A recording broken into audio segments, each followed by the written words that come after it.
Hello there, Johnny. So, what have you got to show us tonight then? Hello. So we've managed to acquire this absolutely stunning antique camera. It's a Junior Sanderson and it dates from 1904. And we managed to upcycle it into this very stylish, if I do say so myself, floor lamp. Now, the camera was in a terrible state when we first got it. So it was completely missing the lens and the lens board, and it was also missing the plate on the back. And originally the box was covered in leather, which was all peeling off and flaking. So it was in a horrible state. It was pretty disgusting. So with a lot of perseverance and elbow grease and hard work, we managed to strip it down and give it a good clean. We managed to remove all of the leather because it was pretty awful.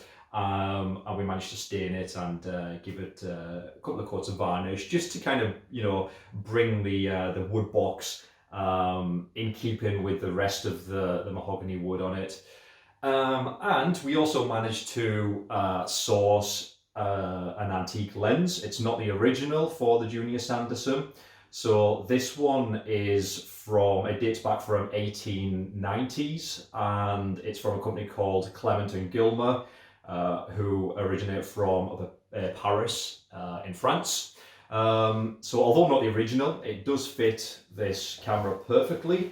And as you can see, it's absolutely gorgeous. We've got this engraved scroll writing on the barrel of the lens, and it really looks the part.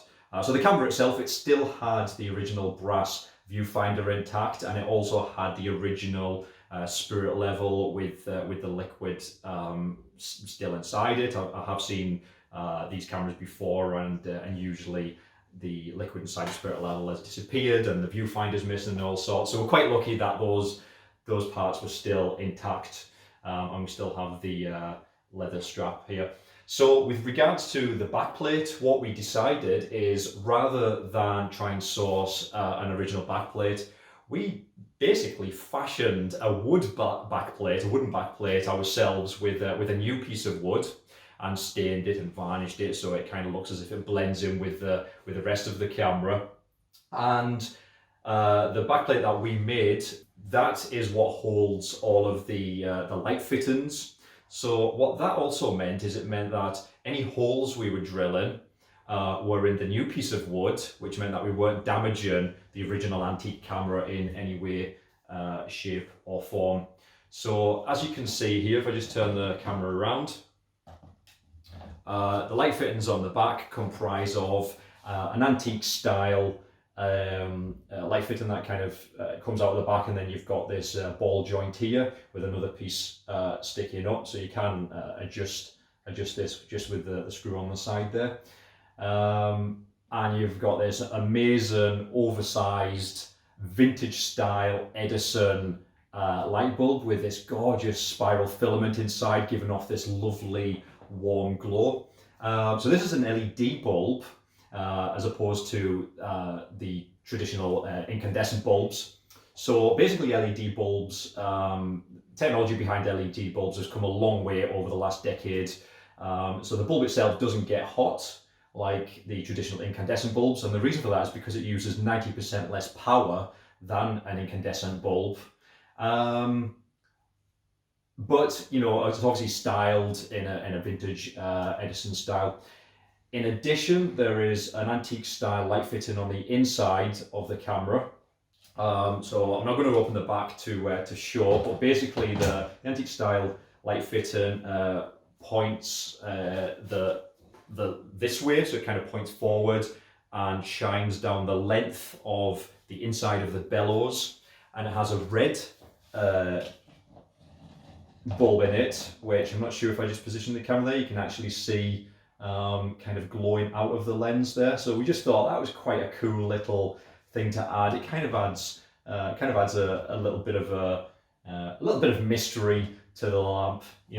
Whoever may purchase this will hopefully be like, oh well, what's going? You can tell there's something going on inside it, but you can't quite see what exactly is going on inside it, because obviously all the fittings are concealed within the camera and within the bellows.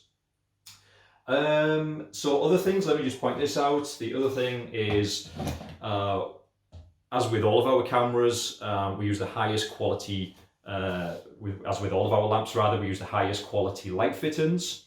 And this lamp is no exception. So we've got the antique style metal grip cord with the vintage style braided cable. And then you have just the inline switch there just for convenience. And the camera itself is mounted to an antique wooden tripod called the J&A Quickset. And the tripod, it's not quite as old as the camera itself. The tripod, I believe, originates from the 1920s, 1930s. But I'm sure you'll agree it still really looks the part. So these type of cameras, because they're an antique camera, are they sort of hard to find, or are they easy to come across, Johnny? Yeah, they are pretty difficult to find. I've been looking for quite some time for one of these antique cameras with the red bellows, and they are incredibly difficult to find. And when you do find them, they're normally super expensive, obviously because of the scarcity of them. I haven't seen another model like this since the Junior Sanderson model. So to be honest, we were super lucky to find this. Yes, it had quite a lot of parts missing, and as I mentioned earlier, it was quite a lot of work to try to bring it back, to as much of its former life as we possibly could. But they are, like I said, they are quite difficult to find.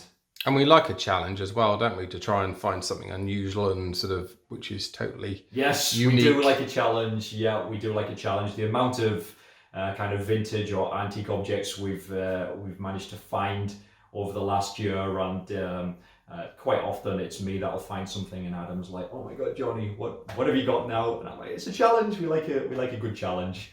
But I think this challenge has definitely paid off. A lot of time and perseverance, but I think the results speak for themselves.